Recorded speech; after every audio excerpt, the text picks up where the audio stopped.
शांति के पुरोधा सर्व श्री आशुतोष महाराज जी की साचे दरबार की अपने गुरु महर्षि रमन के प्रति उनके शिष्य ग्रांट डफ ने अपने अनुभव रूपी कलम से भाव प्रस्फुटित करते हुए कहा। जिस समय उनकी दृष्टि मुझ पर पड़ी तो मेरी भीतर एक झुनझुनाहट सी हुई और मेरी अंतर आत्मा ने कहा, यही परम सत्य है, यही प्रकाश है, यही सृष्टि की दिव्य सत्ता है। एक बार ग्रांट डफ से उनके एक मित्र ने पूछा, जीवन में इतनी व्यस्तता के चलते तुम अपने गुरु के आश्रम में क्यों जाते हो? क्यों सदैव अपने गुरुदेव के पीछे दौड़ते हो? तो उस शिष्य ने कहा, जिस पल मैं अपने गुरुदेव के सानिध्य में होता हूँ, मुझे ऐसा प्रतीत होता है जैसे मेरे भीतर कुछ सवर रहा हो। मेरी विचलित इंद्रियों को चैन मिलता है और मन बेतहाशा दौड़ छोड़कर किसी अलौकिक ऊंचाइयों को छूने लगता है। मुझे ऐसा लगता है जो महर्षि रमन के पास पहुंच गया वो सौभाग्यशाली है। सच में परम सौभाग्यशाली हैं हम सभी जो युग के नायक सर्वश्री आशुतोष महाराज जी के सानिध्य को प्राप्त कर निर्माण के पलों को जी रहे हैं। जिस स्थान से हम आध्यात्मिक खुराक लेकर आध्यात्मिक ऊंचाइयों को प्राप्त करते हैं, वह कोई साधारण स्थल नहीं है। दिव्य ज्योति जागृति संस्थान सर्वश्री आशुतोष महाराज जी की वह पावन तपस्या स्थली है जो संपूर्ण विश्व को परमात्मा के रंग में रंगकर आनंद प्रदान करने का स्रोत है। जिस दर पर सिर झुकाकर अनेकों के भाग्य संवर गए। किसी भक्त ने अपने भावों में कहा, न जाने कैसा जादू है मेरे सतगुरु के दरबार में। मैं जाता हूँ बिखर के और आता हूँ निखर के। यह केवल मात्र एक नहीं, अनेकों भक्तों के जीवन की अनुभूतियां हैं। जिस जगह पर आप और हम सभी मिलकर विश्व शांति के यज्ञ हेतु आहुतियां अर्पित करते हैं, वह किसी दिव्य स्थान से कम नहीं है।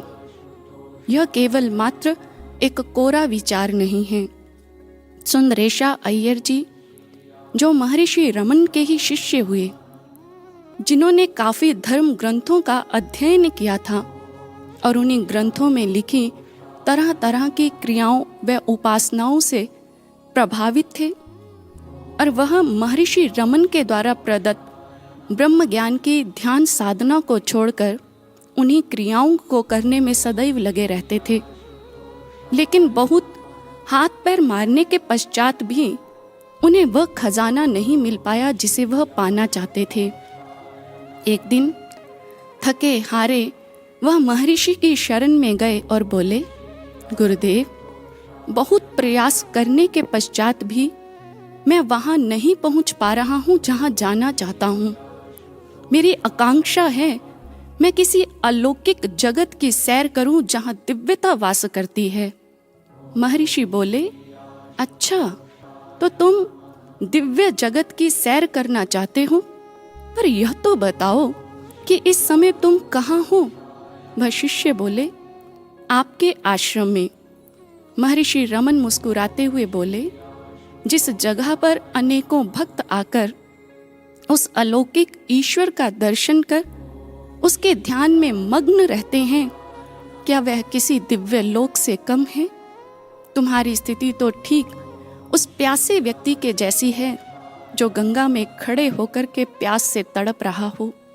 सत्य है, हमारे शास्त्र ग्रंथों में कहा गया, काशी क्षेत्रं निवासश्च जाह्नवी चरणोदकम् गुरुर्विश्वेश्वरः साक्षात् तारकं ब्रह्म निश्चयः गुरु भावः परं तीर्थं अन्य तीर्थं निरर्थकम् सर्व तीर्थमयं देवी श्री गुरोश्चरणाम्बुजम्।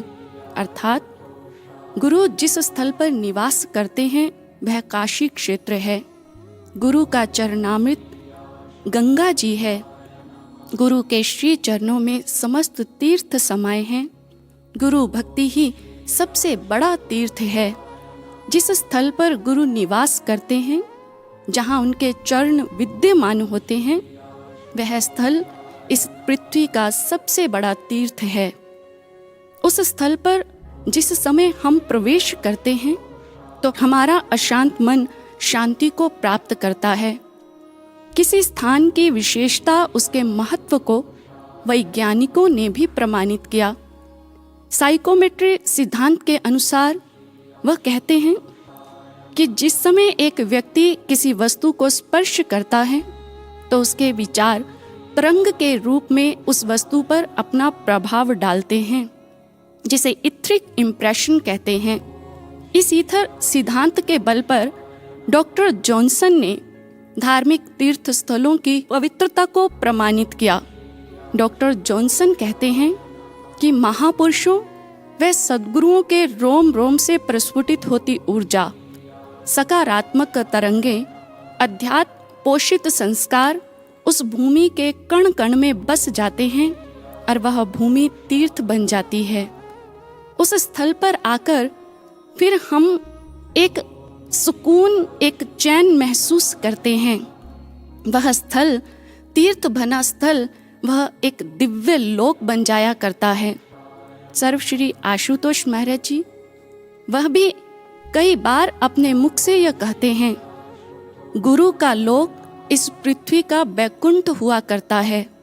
शास्त्रोक्त बैकुंठ में तो देह त्याग के पश्चात ही जाया जा सकता है, परंतु गुरु हमारी कुंठा का उपचार कर कुंठा रहित स्थिति अर्थात बैकुंठ का हमें जीते जी ही अनुभव करवाते हैं।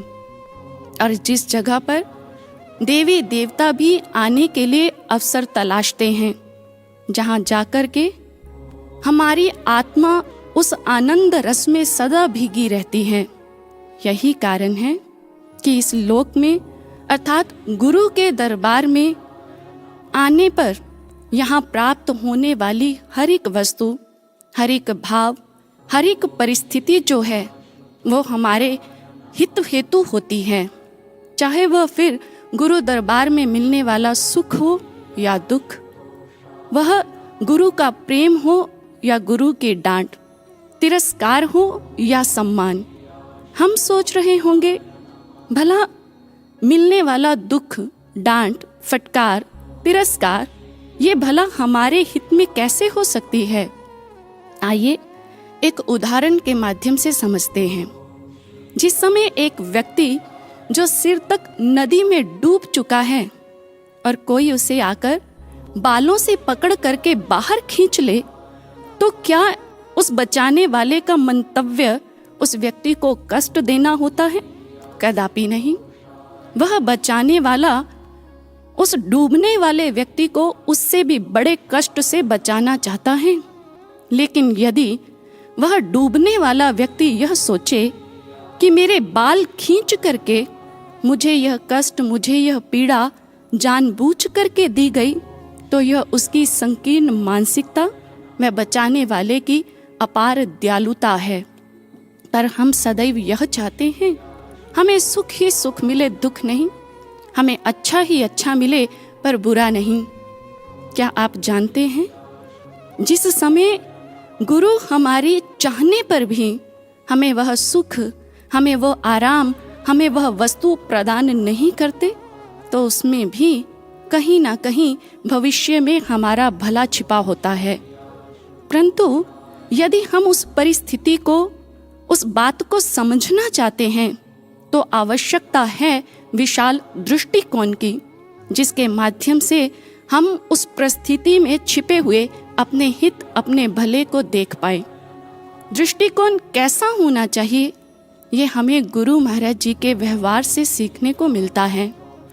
गुरु की दृष्टि कैसी होती है यह जानना चाहते हैं, तो आइए सहजो बाई जी के जीवन के अनुभव से जानते हैं। सहजो बाई जी एक बार ध्यान की अवस्था में बैठी थी। अपने भीतर उन्होंने एक अथाह प्रकाश पुंज देखा, जिसमें भगवान और गुरु के एक साथ उन्हें दर्शन हुए। जैसे ही सहजो बाई जी उठकर अपने गुरु को प्रणाम करने लगी, तो गुरु ने कहा, नहीं सहजो, जाओ, जाकर के भगवान को प्रणाम करो, यही तो सृष्टि के कर्ता धर्ता हैं। और जैसे ही सहजो जी अब भगवान को प्रणाम करने लगी तो भगवान कहने लगे, सहजो जाओ, जाकर के अपने गुरु को प्रणाम करो, क्योंकि गुरु को किया प्रणाम ही मुझे प्रणाम है। गुरु और मुझ में कोई अंतर नहीं है। यदि कोई अंतर है तो केवल मात्र एक। मैं भक्त के कर्म देख करके उसे फल देता हूँ, अच्छे कर्म का अच्छा फल और बुरे कर्म का बुरा फल। लेकिन गुरु वो शिष्य के कभी भी अवगुणों को, उनकी त्रुटियों को, उनके विकारों को नहीं देखते, क्योंकि गुरु के पास दोष देखने वाली दृष्टि ही नहीं होती है। वह तो केवल मात्र अच्छाई ही अच्छाई देखते हैं। सत्य ही तो है। यदि गुरु के पास दोष देखने वाली दृष्टि होती तो सोच करके देखिए, क्या आज गुरु महाराज जी हम अवगुणों के भरे हुओं को क्या अपनाते? ऐसा नहीं है कि हम में कोई अवगुण ही नहीं, हमारे भीतर गुण ही गुण हैं। ये गुरु महाराज जी की कृपा दृष्टि है, जो हमारे अवगुणों को ना देखकर केवल मात्र हमारे गुणों को देखते हैं। और उसे देखकर हमें सदैव उन्होंने सेवा कार्य के लिए प्रोत्साहित किया। एक बार युक्तेश्वर गिरि जी के शिष्य नारायण के मन में गुरु के लिए क्रोध भर आया, जिसका कारण था गुरु के द्वारा शिष्य के जीवन को संयमित बनाने के लिए निर्धारित किए गए कड़े नियम, जिन नियमों की पालना करना नारायण को अच्छा नहीं लगता था। अनुशासन के सांचे में ढलने का मतलब है अपनी कमजोरियों को त्यागना, जो नारायण के लिए कठिन था। इसलिए एक दिन नारायण ने क्रोध में आकर एक लंबा चौड़ा पत्र लिखा गुरु के नाम, जिसमें जी भर करके उनकी निंदा की। जैसे ही वह पत्र युक्तेश्वर गिरि जी के हाथ लगा, उन्होंने नारायण को बुलावा भेजा। और आज नारायण सोच रहा है कि इस दुस्साहस के लिए उसे अवश्य आश्रम से निकाल दिया जाएगा। लेकिन जानते हैं क्या हुआ? जैसे ही वह चुपचाप अपना सर झुकाए आकर के युक्तेश्वर गिरि जी के सामने खड़ा हुआ, इधर युक्तेश्वर गिरि जी उस पत्र को देखते हुए बोले, नारायण, तुम्हारी लेखन शैली तो बहुत अच्छी है, तुम तो बहुत अच्छा लिखते हो। तुम लेख लिखा करो ताकि इससे किसी और को कुछ अच्छा संदेश मिल पाए। इतने शब्द सुनते ही नारायण फूट फूट करके रोने लगा और क्षमा याचना करते हुए बोला कि गुरुदेव, मैंने आपके बारे में इतना गलत लिखा, लेकिन आपने उसमें भी दोष ना देखकर मेरे कल्याण का मुझे मार्ग सुझा रहे हैं। भला ऐसी दयालुता इस संसार में कहाँ मिल सकती है? ऐसी ही दयालुता सर्वश्री आशुतोष महाराज जी ने हम सब के जीवन में कितनी बार दिखाई है, अपने अंदर झांक करके देखिए। गुरु महाराज जी ने कभी हमारी अयोग्यताओं को, हमारे अवगुणों को, हमारी त्रुटियों को नहीं देखा। सदैव नज़रअंदाज कर गुरु महाराज जी ने हमें ऊंचा ही उठाया है। एक बार एक गुरु बहन जिस समय वह सेवा क्षेत्र से वापस आई तो निराश थी। सेवा कार्य में रही छोटी सी त्रुटि के कारण उसके आसपास वाले उसे कुछ ना कुछ बातें सुना रहे थे, जिससे परेशान होकर वह बहन महाराज जी के पास गई और कहने लगी कि महाराज जी, मुझ में आपके इस कार्य को करने की योग्यता नहीं है, मुझ में वह गुण नहीं है कि मैं आपके इस कार्य को अच्छे से कर पाऊं। महाराज जी, वो फलाह बहन, उसमें बहुत काबिलियत है, बहुत योग्यता है, आप यह सेवा कार्य उसे सौंप दीजिए। महाराज जी ने जैसे ही सुना मुस्कुरा दिए और कहने लगे, जानती हो, जूही के फूल का अपना महत्व है और गुलाब के फूल का अपना महत्व है। जूही के फूल की अपनी खुशबू है और गुलाब के फूल की अपनी खुशबू है। क्या जूही का फूल गुलाब के फूल की जगह ले सकता है? क्या गुलाब का फूल जूही के फूल की जगह ले सकता है? नहीं। ठीक इसी तरह से ही तुम दोनों का अपना अपना महत्व है। किसी दूसरे को देख करके अपना आंकलन मत करो, निराश मत हो। उठ, दोबारा से अपने उसी सेवा कार्य को करने के लिए डट कर के प्रयास कर। सही ही कहा है किसी ने, किए का मोल तो यहाँ हर कोई मांगता है, कौन तेरे सिवा बेमोल ही यूं लुटाता है। खताएं देखकर नजरों से तो सब गिराते हैं, नजरों से गिरे को तेरे बिन कौन उठाता है, तेरे बिन कौन उठाता है। यह गुरु महाराज जी की प्रवृत्ति है। गुरु की प्रवृत्ति बदला लेने की नहीं, बदल देने की हुआ करती है। वह सदैव अपने शिष्य को बदलने का हर प्रयास करते हैं। जहाँ हमें गुरु महाराज जी के व्यवहार से सीखने को मिलता है, वहीं गुरु से प्रेरित हुए शिष्यों का जीवन इतिहास भी हमें प्रेरणा देता है कि एक साधक कैसा दृष्टिकोण रखने वाला होता है। वह कभी किसी दूसरे के अवगुणों को नहीं देखता। वह दूसरे शिष्यों के भावों को, उनकी योग्यताएं, उनके गुणों को जो उसके अंतर मन को छू जाते हैं, उसे अपनी स्मृति की मंजुषा में कैद कर अपने भीतर आत्मसात करता है, ताकि मेरा प्रभु भी कहीं मुझसे खुश हो जाए। जिसे प्रभु से सच्चा प्यार है, वह दूसरों को देखकर कुछ अच्छा सीखने का प्रयास करता है और अपने अवगुणों पर, अपनी त्रुटियों पर दृष्टिपात कर पश्चाताप के आंसू बहाता है। रामायण में एक प्रसंग आता है, वह घटना तो आप सभी ने सुनी होगी। जब लक्ष्मण जी युद्ध भूमि में मूर्छित हुए, हनुमान जी उनके लिए संजीवनी बूटी लेकर के लौट रहे थे और भरत जी ने जैसे ही उन्हें देखा, उन्हें निशाचर जानकर उन पर बाण चला दिया और हनुमान जी सुमिरत राम राम रघुनायक का नाम का निनाद करते धरा पर आ गिर पड़े। जैसे ही भरत जी ने यह राम के नाम का उच्चारण सुना, तो उसी क्षण जान गए कि यह कोई निशाचर नहीं, यह तो प्रभु का कोई भक्त जान पड़ता है। इस घटना के घटित होने पर भरत जी कहते हैं कि आज मुझे मेरे चरित्र का ज्ञान हुआ। मेरी दृष्टि कितनी मलिन है। भक्त तो निशाचर में भी भगवान को देखता है और मैंने एक भक्त में निशाचर को देखा।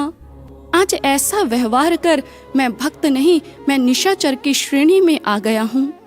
आज भरत जी को अपनी त्रुटि का भान हुआ और वहीं दूसरी ओर जब हनुमान जी यह सारी घटना का विवरण प्रभु श्री राम जी के पास जाकर के करते हैं, तो प्रभु श्री राम पूछते हैं, बताओ हनुमान, तुम्हें भरत जी से मिलकर के कैसा लगा? हनुमान जी करबद्ध होकर के बोले, भरत जी से हुई क्षण भर की मुलाकात से मुझे बहुत कुछ सीखने को मिला है प्रभु। जिस समय मैं अयोध्या की भूमि पर मूर्छित हुआ, भरत जी उन्होंने ना तो किसी वैद्य को बुलाया और ना मुझे कोई दवा पिलाई, मात्र एक शब्द कहकर के मेरी मूर्छा को दूर कर दिया। जो मोरे मन वच अरुकाया, प्रीति राम पद कमल अमाया, तो कपि हो विगत श्रम सूला, जो मोह पर रघुपति अनुकूला।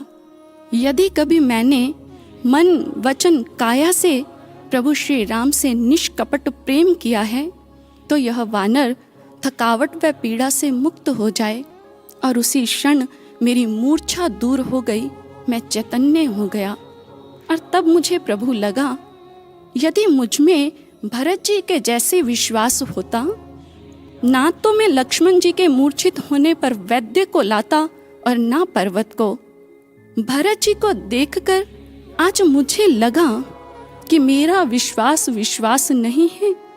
यदि मुझ में प्रभु आपके प्रति अटूट विश्वास होता, तो मैं उस समय केवल मात्र इस विश्वास के आधार और आपके चरणों के प्रभाव से लक्ष्मण जी की मूर्छा को दूर कर देता विश्वास तो भरत जी में है।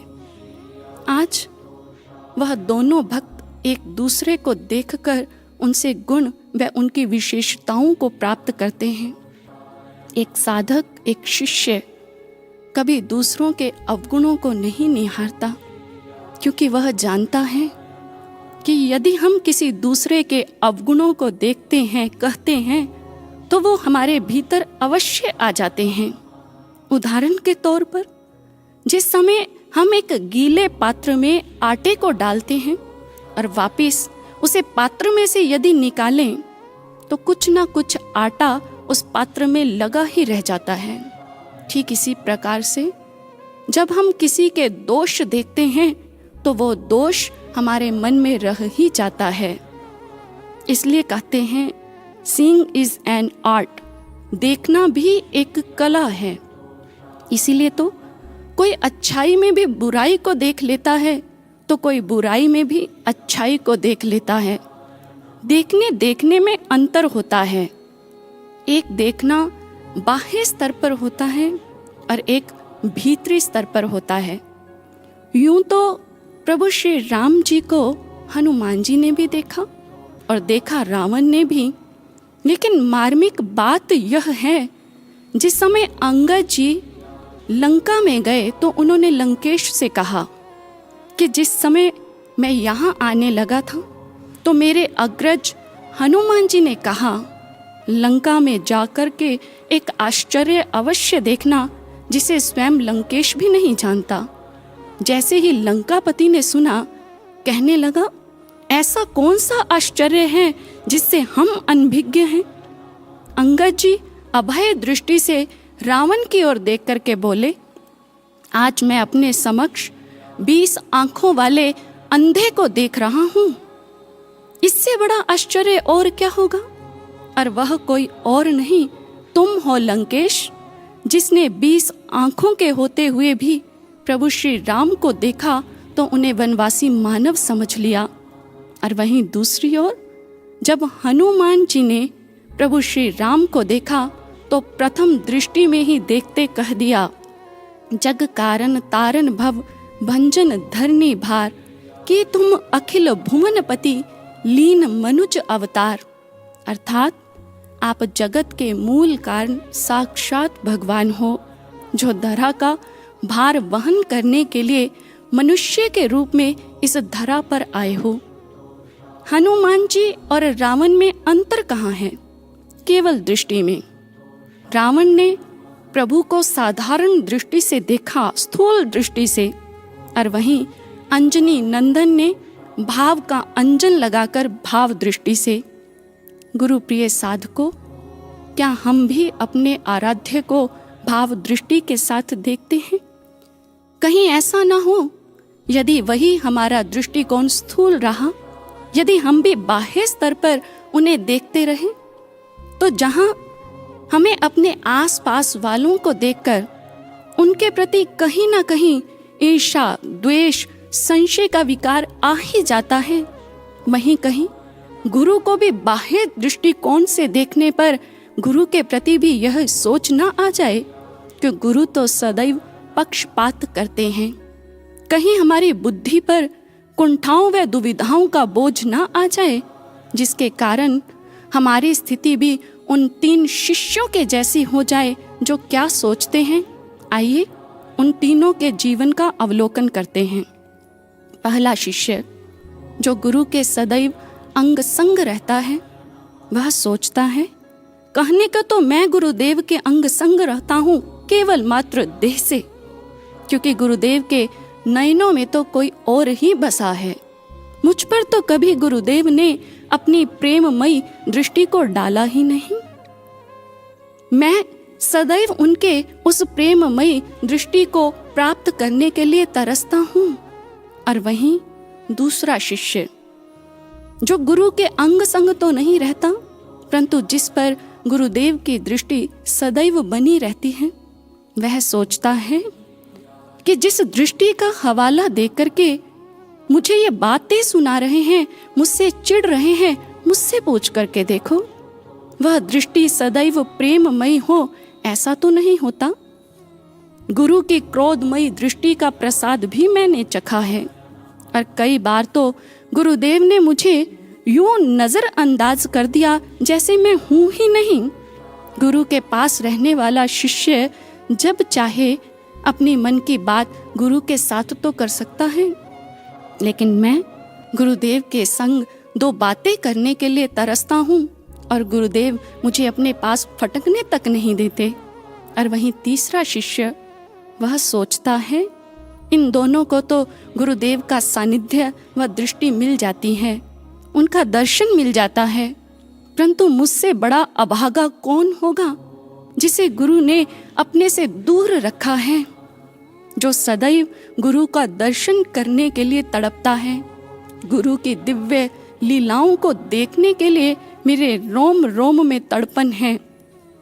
कहीं गुरु प्रिय साधको, हम भी अपने इस नजरिए के कारण स्वयं को कोसते तो नहीं रहते हैं।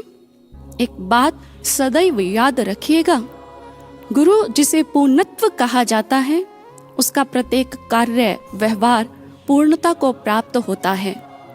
प्रत्येक शिष्य के कर्म संस्कार व प्रवृत्ति अलग अलग होती है, जिसके अनुसार गुरु शिष्य के लिए परिस्थितियों को निर्मित करते हैं।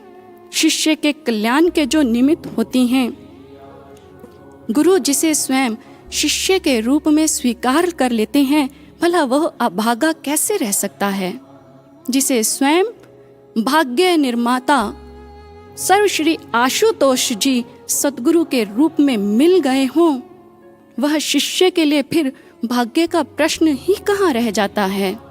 गुरु के द्वारा शिष्य को स्वीकार कर लेना भाग्यों का भाग्य परम सौभाग्य है। गुरु में अपने प्रत्येक शिष्य के लिए ममता होती है। वह किसी से कम ना किसी से ज्यादा प्रेम करते हैं। बस वह शिष्य के लिए जिस भाव की आवश्यकता होती है उसी भाव को प्रकट कर देते हैं, क्योंकि गुरु की ममता में तीन माताओं के जैसा ममत्व छिपा होता है। और वह तीन भाव कैसे हैं, आइए समझते हैं। पहली ममता कुक्कुट अर्थात मुर्गी के जैसी। मुर्गी अपने अंडों को 21 दिनों तक अपना भरपूर सानिध्य देती है, उसे अपना सतत स्पर्श देकर के सेती रहती है। यदि मुर्गी के अंडों को वो सानिध्य, वो स्पर्श ना मिले तो शायद उन अंडों का कभी विकास ही ना हो पाए। गुरु भी अपने शिष्य के प्रति, उस शिष्य के प्रति ऐसी ममता रखते हैं जिसे निरंतर व सतत अपने सानिध्य में रखते हैं, क्योंकि गुरु उस शिष्य की प्रवृत्ति व कर्म संस्कारों के कारण जानते हैं कि इसी में इस शिष्य का कल्याण है। इसे सतत सानिध्य में रख कर के ही इसका निर्माण संभव है। लेकिन हाँ, यदि गुरु अपने अंग संग रहने वाले शिष्य पर यदि विशेष दृष्टि नहीं डालते तो इसलिए कहीं इसमें इस बात का अहम ना आ जाए, मैं तो सदैव गुरु के अंग संग रहता हूँ इसलिए मैं ही खास हूँ। दूसरी ममता गुरु के भीतर मत्स्य अर्थात मछली के जैसी देखी गई। जो मत्स्य अपने अंडों को अपने सानिध्य से नहीं सेती, वह अपने अंडों को दूर तट पर देती है, और इधर जल के भीतर तैरते हुए इधर उधर पर उसकी दृष्टि सदैव अपने अंडों पर बनी रहती है। माँ मत्स्य अपनी सतत दृष्टि के माध्यम से अपने अंडों को परिपक्व बनाती है। ठीक इसी प्रकार से भक्तजनों, गुरु भी अपने उस शिष्य को जिसे सानिध्य में तो नहीं लेकिन निरंतर अपनी दृष्टि में रखते हैं, जिसे ना तो पास रखते हैं ना दूर करते हैं, अपनी सतत दृष्टि से वे अपने उस शिष्य को निरंतर रचते रहते हैं। जिस समय वो शिष्य कुछ उचित करता है, कुछ अच्छा करता है, तो गुरुदेव अपनी मुस्कुराती नजरों से उसके गुणों को बढ़ावा देते हैं। यदि वह कुछ अनुचित करता है तो अपनी क्रोधमयी दृष्टि से उस पर प्रतिबंध लगाते हैं। और जिस समय शिष्य अहम से फूल जाता है तो गुरु उसे जानबूझकर नजरअंदाज करते हैं, उसे यह एहसास करवाने के लिए कि अपने पर किसी प्रकार का कोई गर्व मत करना। गुरु प्रिय साधकों, गुरु के देखने में भी कृपा है और गुरु के ना देखने में भी कृपा है। और तीसरी ममता गुरुदेव में मादा कछुए के जैसी। मादा कछुआ जो अपने अंडों को ना तो अपने सानिध्य से ना दृष्टि ताप से सेती है। शास्त्रीय दृष्टिकोण के अनुसार मादा कछुआ अपने अंडों को देकर के दूर चली जाती है और वहीं से सतत अपनी चिंतन तरंगों से अपने अंडों को परिपक्व बनाती है। गुरु भी अपने उस शिष्य को जिसे ना तो अपना सानिध्य दिया और ना ही अपनी दृष्टि में रखा, अपने उस दूर रहने वाले शिष्य को अपनी चिंतन तरंगों से परिपक्व बनाते हैं, उसका निर्माण करते हैं, उसे रचते हैं। अपनी सतत चिंतन तरंगों से गुरुदेव उसके भीतर विवेक को, उसके भीतर आंतरिक शक्तियों को, आत्मिक बल को जागृत करते हैं, ताकि जिस समय परिस्थितियां व चुनौतियां आए तो वे गुरु के बाह्य स्वरूप की ओर ना दौड़ करके अपने भीतर विवेक के द्वारा, आत्मिक बल के द्वारा उन परिस्थितियों का सामना कर पाए। जिस शिष्य को गुरु अपने से दूर रखे हैं, इसका अर्थ कदापि यह नहीं कि वह शिष्य गुरु को कम प्रिय है। उस शिष्य की हर सफल सेवा में दरअसल गुरु का प्रेम ही झलकता है। उस शिष्य के माध्यम से गुरु इस समाज को ज्ञान का प्रसाद बांटते हैं। गुरु अपने उस शिष्य को जिसे अपने से वह दूर रखते हैं, पर स्वयं सदैव उसके पास रहते हैं। इसीलिए उस शिष्य के उपस्थिति स्वयं गुरु की उपस्थिति जान पड़ती है। उस शिष्य का प्रत्येक वचन गुरु वचनों के समान प्रेरणादायक लगता है।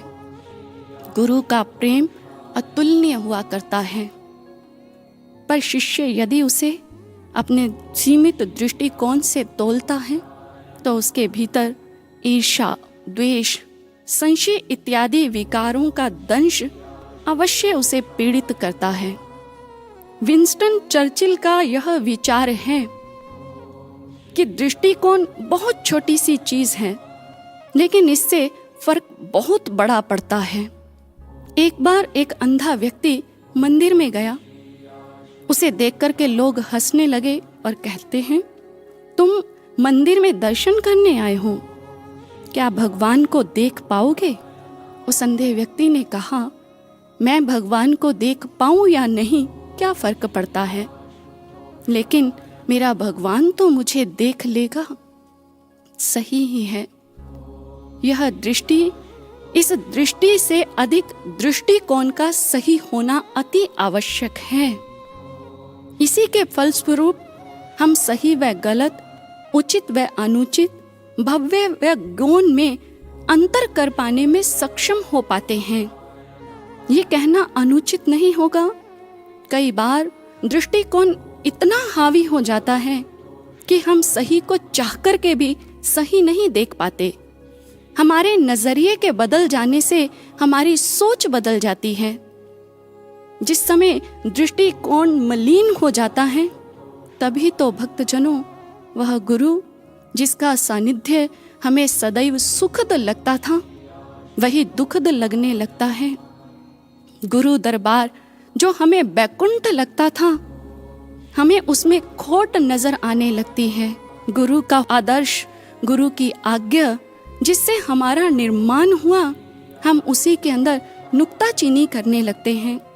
जिस गुरु को सदैव भगवान कहकर के पूछते रहे, आज वही हमें एक साधारण मानव प्रतीत होने लगता है। गुरु सब देखते हैं, गुरु सब जानते हैं। उनकी इस अंतर्यामिता को भूलकर हम गुरु पथ से विचलित हो जाते हैं। एक साधक की बर्बादी सबसे बड़ी इसी बात में है। जिस समय वह छोटी छोटी बातों से विचलित होकर गुरु व गुरु दर को भूल बैठता है, एक साधक के जीवन में सबसे अधिक महत्व इस बात का होता है कि वह अपनी हर श्वास में अपने सद्गुरु की ओर उन्मुख रहे, भूल से भी कभी गुरु से बेमुख ना हो। बेमुख होने का अर्थ है शिष्यत्व का दागदार हो जाना, शिष्यत्व की हार हो जाना। हम देखें, समीक्षा करें, हम कैसे शिष्य हैं, एपीफाइट्स जैसे या हेमी एपीफाइट्स जैसे? जो वनस्पति जगत के पौधे हैं, देखने में दोनों एक जैसे हैं। एपीफाइट्स पौधे की विशेषता उसके नाम में छिपी हुई है।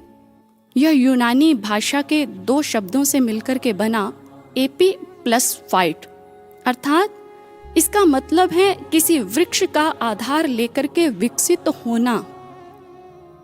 और जिस वृक्ष का आधार लेकर एपीफाइट्स का विकास होता है उसे होस्ट वृक्ष कहते हैं, आश्रयदाता। अर्थात जिस आश्रयदाता का होस्ट वृक्ष का आधार लेकर एपीफाइट्स का विकास होता है, यह होस्ट वृक्ष उसके विकास, उसके निर्माण के लिए स्वयं को पूरी तरह से उपलब्ध कर देता है, जिसके फलस्वरूप एपीफाइट्स एक दिन ऐसा शानदार विकास प्राप्त करता है, उसकी आकाश को छूती हरी भरी लताएं व जड़ें मानो अपने आश्रयदाता को आभार व्यक्त करती हुई प्रतीत होती हैं।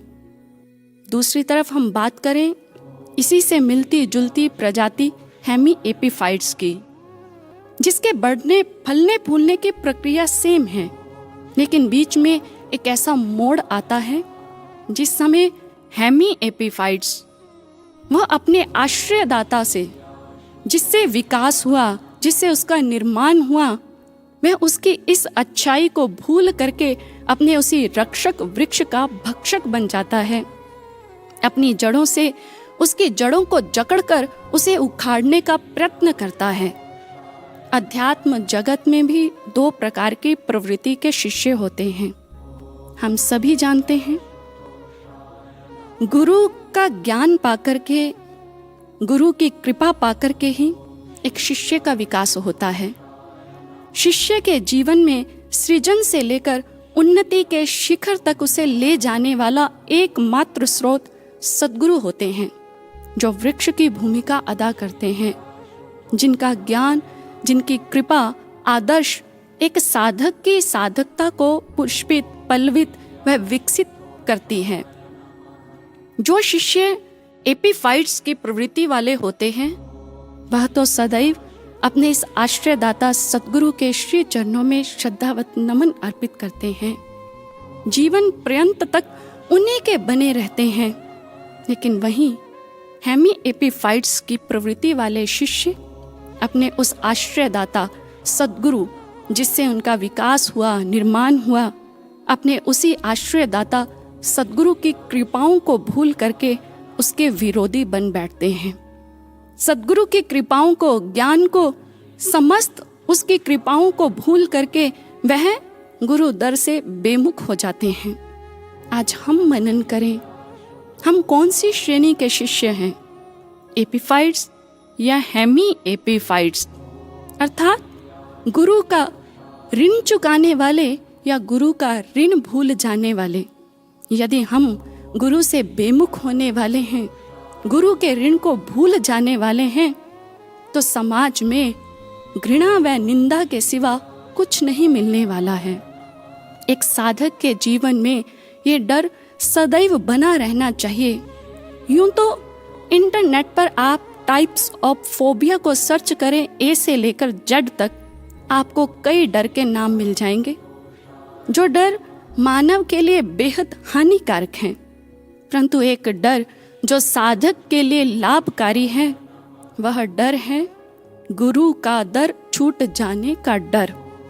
यदि यह डर हमारे जीवन में बना रहेगा तो हम सजग रहेंगे कि जीवन में चाहे कैसी भी परिस्थिति क्यों ना आए, हमारी निष्ठा कभी गुरु दरबार के प्रति, अपने सद्गुरु के प्रति कम ना हो। हमारी निष्ठा कैसी हो, आइए महाराणा प्रताप के हाथी से सीखते हैं। हल्दी घाटी में खूनी युद्ध चल रहा था। महाराणा प्रताप का यह वीर हाथी राम प्रसाद इसने युद्ध में अकेले ही शत्रुओं के 13 हाथियों को मार गिराया। और इसके बाद अकबर ने क्या किया, अभिमन्यु की तरह वीर योद्धा को इस राम प्रसाद को परास्त करने के लिए एक चक्रव्यूह रचा।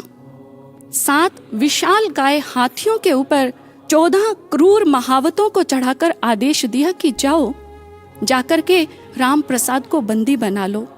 ऐसा ही हुआ। लेकिन एक स्वामी भक्त के तन को भले शत्रु जंजीरों में बांध लें, उसकी निष्ठा को भला कौन कैद कर सकता है। इतिहास बताता है अकबर ने सबसे पहले उसके नाम को राम प्रसाद से बदलकर पीर प्रसाद उसे बुलाने लगा। फिर उसे अपनी सेना में शामिल कर उसे अपनी सेवा में नियुक्त करने का हर प्रयास किया। लेकिन राम प्रसाद ने उनके इरादों को कामयाब नहीं होने दिया।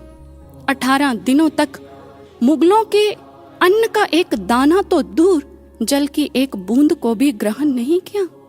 18 दिनों तक मुगलों की भयंकर प्रताड़ना को सहने के पश्चात वह अपने मालिक महाराणा प्रताप को याद करता हुआ शहीद हो गया। यदि हम उस वीर को, उस राम प्रसाद को हम नमन अर्पित करें तो वो कम होगा, क्योंकि उसने मरना स्वीकार किया परंतु अपने स्वामी को नहीं बदला। उसकी निष्ठा के आगे तो अकबर भी ये बोल उठा, जिस हाथी को मैं झुकाने में असमर्थ रहा, भला उसके स्वामी महाराणा प्रताप को मैं क्या झुका पाऊंगा।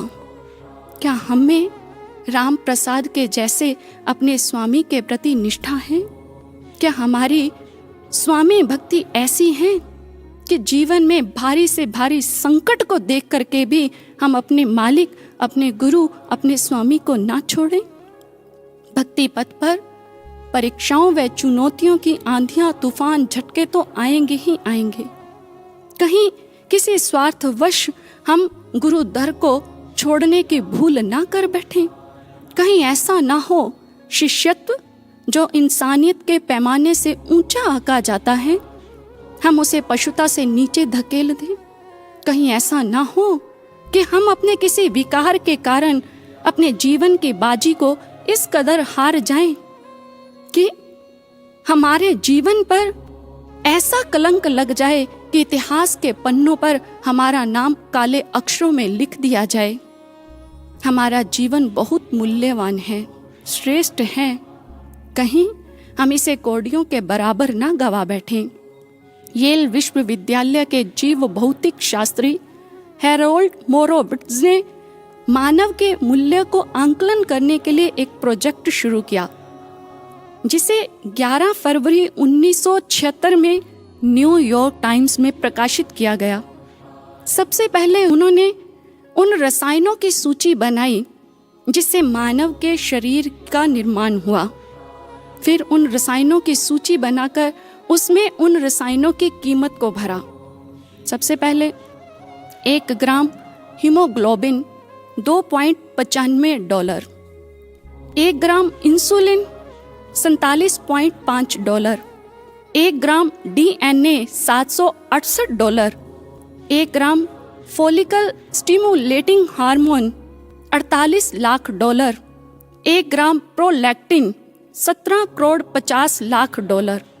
जब इन सारे मूल्यों को मिलाया गया तो कुल मिलाकर कई लाख डॉलर इंसान की कीमत सामने आई। क्या सचमुच एक इंसान की कीमत हार्ड मास के कारण है? कदापि नहीं। इंसान की कीमत उसके कर्म से है। जिस समय व्यक्ति के जीवन पर चोरी, हत्या, गद्दारी का धब्बा लग जाता है तो उस व्यक्ति की परछाई को भी हम अपने पास फटकने देना पसंद नहीं करते हैं। जीवन की कीमत तब तक है जब तक इस पर कोई कलंक ना हो। यदि हम अपने जीवन पर बेईमानी, गद्दारी का धब्बा लगा लेते हैं, दगा देकर अपने चरित्र को दागदार बना लेते हैं, तो हमारा नाम भी कोई सम्मान से नहीं लेता। फिर हमें सम्मान मिलना तो दूर की बात है।